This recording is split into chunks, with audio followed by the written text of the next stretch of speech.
It only took 15 years, but we finally got our first rated R MCU film, thanks to the likes of Ryan Reynolds and Shawn Levy and Kevin Feige, who, by the way, managed to get Hugh Jackman back in the role as Wolverine. But the question is this the film that's going to save the MCU? Is this the movie that's going to bring all the fans back on the same page? Does it live up to that hype?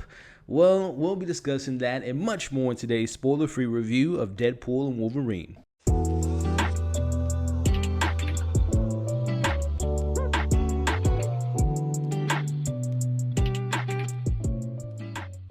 Get the conversation going in the comments below. Have you been disappointed by the MCU of late? And were you excited to see Deadpool and Wolverine in hopes that it would bring things back on track? But more importantly, please share all of your thoughts about this film once you've seen it, of course, in the comments below, from your favorite characters, favorite moments, favorite cameos and surprises. What did you think about the story, the performances, and is this film in your top 5 or top 10 in the MCU? Let's talk about it all in the comments below. Look, this movie has a lot riding on it. Number one, it's the only MCU film of the year. It's the first rated R film in the MCU. It's the third film in the Deadpool universe. It's bringing back Hugh Jackman. So there's a lot riding on this movie, and there's a lot that I have to say about it. I want to start off by talking about the pros and talking about the man that did bring this film to the big screen, and that is the co-writer and director of this film, Shawn Levy. Now, like I had mentioned, this marks the third film in the franchise of Deadpool, and also this is the third director in the franchise in Shawn Levy, who's mostly known for his family-friendly comedies,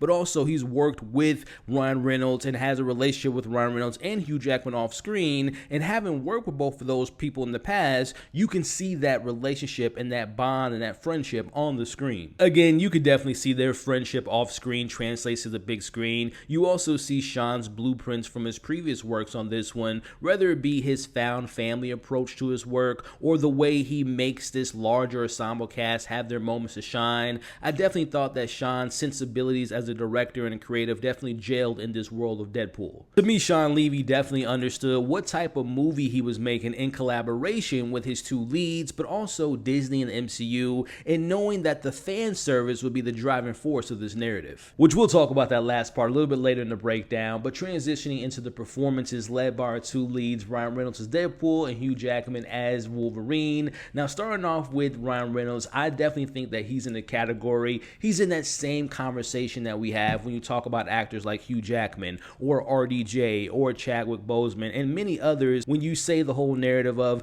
they were born to play this role and they will forever be known and synonymous with playing this role. He is just perfect as Deadpool. This might be the funniest version Deadpool has been in the franchise, but also the most fun the character has had, especially considering how much he's looking forward to teaming up with the Wolverine. To me, Ryan definitely knows how to play and have fun with this character, but he also knew how to tone it down when needed in his film, and he knows how to play that balance of both being silly and goofy but also serious at the same time within this particular narrative. I really enjoyed the new design that we got with Deadpool, a much brighter suit this time around. I really had a good time with the jokes towards certain characters and the stuff he has to say about the current state of the MCU, which I found to be hilarious. Also, I gotta say, from an action perspective, I really enjoyed the action beats that we get to see with Deadpool in this film. Now, talking about the co-lead, we're talking about Hugh Jackman, who is indeed making his return as Logan, aka Wolverine. This may be my favorite version of the Wolverine on screen as far as seeing the action beats that we get, but also from a comedy standpoint. Now, I won't say this is my favorite as far as the depth and the character development, but I will highlight that we've never really seen this more comic book accurate version from the suits and also other characters in this film before, and you can just see how much fun Hugh Jackman is having in this role. Again, the established relationship that Hugh has with Ryan and Shawn Levy definitely translates on screen. Like, you can tell that Hugh's having a fun time with the role. Now, again, I don't think this is the best character deep dive that we've gotten from Wolverine and Logan. Like, that is much so in 2017's Logan. Like, that character is just fantastic. But again, going back to just the entertainment, the fun, the comic book accuracy, the action beats, the comedy beats, those really work for me with this version of Wolverine, this variant version of Wolverine. And again, I just think Hugh Jackman is just having fun being in the MCU for the first time. And based on how things play out in this film, I doubt that this is the last time that we'll see the character in the role. And I wouldn't be mad at it because, again, he's having so so much fun with playing this version of Wolverine. Now, talking a little bit about the action, but also the comedy of this film, I absolutely love the poking fun of the current state of the MCU and talking about some of the highlights of the franchise, but also the lows of the franchise. And I thought that a lot of those jokes just flowed really well, and they were handled in such a good way, in my opinion, and they were just straight out hilarious. And as far as the action sequences go, I really thought that they highlighted the abilities of both Deadpool and Wolverine in such a cool way, and seeing them working together versus teaming up versus other people in this film was such a fun thing to see on the big screen. Now, switching gears and talking a little bit about the story and the themes and the interconnectedness in the MCU, which I'll just say this right now, I wasn't the biggest fan of the tie-ins of the MCU, but there were some moments that I had a fun time with. Now, as far as the story goes, I thought that there were some things that stood out to me. Number one, the idea behind giving these characters a second chance, or the theme of being a part of something that's bigger than you or bigger than yourself, or fighting for a greater purpose, and the idea behind the odd person out or being dismissed or looked at as being less than, as we have this narrative with both Wolverine and Deadpool, and also the villain being castaways and being labeled as a nobody or being nothing is very important to the story, and those are moments that I thought really worked within this narrative. Now, as far as the surprises and the cameos, zero spoilers whatsoever, but all I'll say is there were some surprises that I had heard about, but it was still kind of fun to see on the big screen how it played into the overall narrative of the film. But there is one cameo that I am not lying to you all. It might be the greatest cameo I've ever seen in the comic book movie. Like, I loved it that much. It got a pop for me. Like, it was the best cameo ever. And it plays so well, especially when you know certain things behind the scenes of certain characters. But I love that cameo. It was probably my favorite moment of the movie. We'll talk about that maybe later in another video as far as the favorite moments of this film. But again, if you know, you know, and when you see the film, you'll know exactly what I'm talking about. And I just love the acknowledgement of a particular cameo, and I'll just leave it at that. But transitioning into my criticisms that I have with this movie, and I want to start off by talking a little bit about my nitpicks first. And I've said this before, comedy and horror are very subjective, and not all the jokes worked for me, especially some of the jokes felt very repetitive. And this is just a kind of a Ryan Reynolds nitpick that I have. He has a lot of like inside baseball jokes, and some of those jokes, I'll be honest, just kind of flew over my head. But this kind of just speaks to, this isn't really a criticism, this is more of a talking point. But I am a Marvel fan. I've seen all the Fox movies, I've seen all the MCU movies and TV shows, so I'm very much in the inside baseball realm of knowing all the references and Easter eggs. But I am very curious to know how someone is going to take in this movie if they haven't watched Deadpool 2 or 1 or any of the Wolverine movies or any of the Fox movies or MCU movies, especially low-key season 1 and 2. There's a lot of inside baseball references and plot things that are in this film that I knew what they were talking about. But if someone, like, again, let me know in the comments if you've seen all the things, especially low-key. Were you ever confused at one point? I'm very curious to have that conversation with you all in the comments below. Now, highlighting some things I did enjoy about the film and talking about, I felt that Emma Corrin as Cassandra Nova and Matthew Macfadyen, who plays Mr. Paradox, I felt like both of those characters served a very similar purpose to this plot. But also, if I'm being honest, I thought that they did the best they could in their roles. But as far as how they were written, they were extremely underwritten. And also, they had very paper-thin motives. Like, I like Emma Corrin. I want to see them in more projects. They're really great in acting, but I wanted more from Cassandra Nova. And again, the motives were so like nonsensical and very paper thin and very stereotypical. And the same thing about Matthew, who I know from Succession. He's definitely kind of playing into that Tom bag. If you know Succession, you know he plays Tom and how things wrap up in Succession. He kind of has a similar trajectory with his character, which felt very familiar. But again, they served a very similar purpose, and they felt like they were redundant in the storyline. I like the music that we have in this film, and I like the soundtrack, and Deadpool films are known for really cool soundtracks in their movies. But again, I like the music that's presented in this film, but I don't like how the music was used in certain scenes. Besides, I would say the opening sequence, and there is, as you see in the trailer, there's the Madonna song. Like, I thought those two songs fit really well in the scenes, but everything else, while I like the music, I like the song, it didn't mash well with the scenes, and it was very distracting because it was like, this song does not fit the scene that we're currently seeing on screen. Now, this is for my Marvel MCU fans, is a criticism I have. Now, I personally felt that the rules that this film established were very convoluted, and it didn't really stick the landing in regards to how the film handles time travel and how it handles the multiverse, especially when you look at the whole low-key TVA of it all. Like, the way this film, again, I know the movie is trying to play catch up to those that haven't watched Low-Key season 1 and 2, but when you, someone like me that has seen season 1 and 2 of Low-Key, and when you look at how this film gives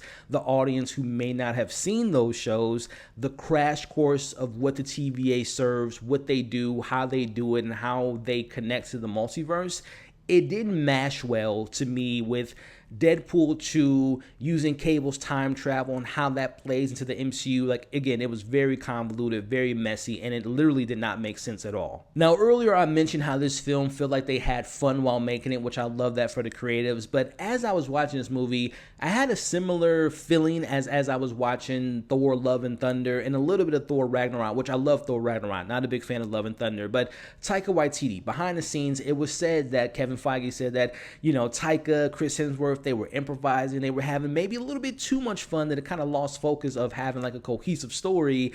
And I gotta say, while watching this film, Deadpool and Wolverine, I feel like there wasn't any boundaries. Like, I like that they didn't allow this to be watered down by Disney. There's a full rated R, blood, guts, to F words, all that stuff, but I feel like there was maybe too much riffing going on, too much improvising, and again, no parameters, and it kind of lost focus of the story, and it got really silly at points, which to me was a little bit distracting, and again, it lacked the focus that I was hoping for. But my biggest issue that I have with this film is, to me, the story was all over the place, and the story was the weakest part of this film. This movie is trying to be the third film of a franchise. It's also trying to bring in all the baggage from some of the previous Fox films and the Wolverine movies. It's also trying to tie into the recent events of the TVA while explaining what the TVA is, all while trying to be its own movie at the same time. And with all that being said, it was a mess to me. It didn't really stick the landing on any of its main ideas that it was trying to accomplish, except for maybe being the continuation of Deadpool 2, which I wasn't the biggest fan of that movie in general. Which also leads me into another issue that I have with this movie, which the emotional beats just felt so forced to me. I felt that Deadpool's main motivations were to make sure that he can save his timeline, but in particularly save his 9 best friends that were established in Deadpool 1 and 2,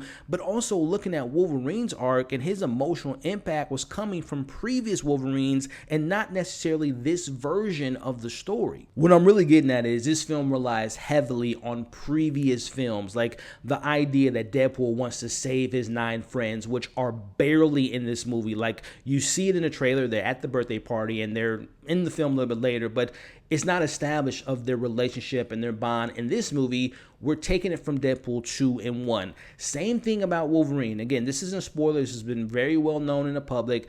This isn't a Wolverine we met before. This is a variant Wolverine. So everything he's going through in this film, him being so mad and upset about things in his past, we don't see those things. We only hear about it. And we're taking what he's saying on face value from, you know, oh yeah, the Wolverine that we met, he interacted with the X-Men. He interacted with these characters. But we don't see this version from this film doing those things. So again, it's relying on you as the audience to say, hey, you remember that film, or remember how you felt about those characters from that movie that came out so long ago? Bring that emotional baggage in this movie and relate it to what's going on, which to me doesn't make any sense. Like, you have to establish the emotion within this movie. And listen, I don't normally like to bring up other critics and how people feel about movies, but as I came out of the movie seeing how people felt about it, I was shocked to see how many people saying that this film has so much heart and so much emotional depth, because I just felt the complete opposite. Again, to each their own, but I felt like the heart was missing in this movie, and it's not as emotional as it thinks that it's actually trying to be. Last points I'll mention is the stakes of this movie that they present never really felt like it was being taken too seriously. Like, I personally never felt that our characters were in true danger, nor did I feel like this film was as important to the greater MCU as it's been advertised. Like, Kevin Feige has recently came out and said, like, on a level of impact to the greater MCU, you have Infinity War at 10, as far as a 10 on a number of 1 to 10, like how big that was to the MCU. He said Endgame was number 9 on a scale of, you know, importance, and then this is on a level 8. In my personal opinion, the impact this film has on the greater MCU is the same way I felt about Doctor Strange Into the Multiverse of Madness, and also how I felt about like Spider-Man No Way Home. Like, it's somewhat impactful to that individual film, but when you look at the multiversal saga, the mutant saga, it's like it's very isolated. So I don't think it's as big as they advertise it to be. And I'll just leave it at this. I wasn't the biggest fan of how the film ended. It is very underwhelming what happens, and I felt like a lot of people, and this is just my humble opinion, I feel like a lot of people will be on a high after watching this film, going back to how I felt about like the buzz around No Way Home and the nostalgia, which again, this film is fun. There's a lot of nostalgia to be had. There's a lot of surprises that I enjoy, but I think when you sit back and look at this film, it is very flawed. Like the narrative, the story, the motives, the lack of emotion, in my opinion, isn't really there. But again, it's at a fan service high, but I think some people will just ignore the flaws because of how fun the movie is. So that is my last thing I want to mention. Those are my pros, those are my cons. Before I give you all my overall score and my overall thoughts about this movie, I want to take this time to thank you all for making it to this point in the review. If you enjoyed yourself so far, make sure you hit the like button. Make sure to share this video to anyone and everyone you know that might be interested in seeing this film. But also share your thoughts in the comments below. And if you like what I had to say, consider sticking around by subscribing to the channel. Overall, yes, Deadpool and Wolverine has plenty of surprises, some great cameos, some great action sequences. I had fun with the humor, especially when it poked fun at the current state of the MCU. It is no doubt an entertaining film. But when you look at this film from a narrative standpoint, character motives, the development of characters, it's a mess. And this is supposed to be the film that's going to save the MCU. I don't think that's the case. But at the end of the day, I'm going to look at this film in two different perspectives. From a pure entertainment, cool action, fun moments, great cameos, some fun jokes, just some numbless action flick, I'll give it a 3.5 out of 5. But again, looking at it from an MCU larger standpoint, a game changer of the universe and pushing the narrative forward, especially with this whole multiversal saga, on a level of 1 to 10, it's a 6 for me. Again, I don't think this movie is going to be as impactful as their advertising is. I look at this, like I said, as Doctor Strange, Multiverse of Madness, and Spider-Man No Way Home, where they're isolated incidences in those individual worlds. And when you get to the end, it's just like we're kind of in the same spot, and I'll just kind of leave it at that. But I don't want to make it seem like I didn't have fun. Again, this movie's fun. It's entertaining. Some great cameos, especially that one particular cameo, which I'll talk about at a later date. So there is fun to be had. It just depends on what you want out of this film. I wanted more from the story and the emotional depth, but I got my cup filled with action and humor and entertainment. And if that's what you're looking for, you're going to get that in this movie. But if you're looking for more than that, it doesn't hit those notes for me. But hey, that's just my thoughts. I want to know yours in the comments below. The highs, the lows, best moments, favorite cameo, and what next for Deadpool? Like, how does this story tie into Avengers, Secret Wars, so on and so forth? Let's talk about it in the comments below. You all are awesome. Stay safe. Appreciate you all watching this review, and I'll catch you all on the next breakdown.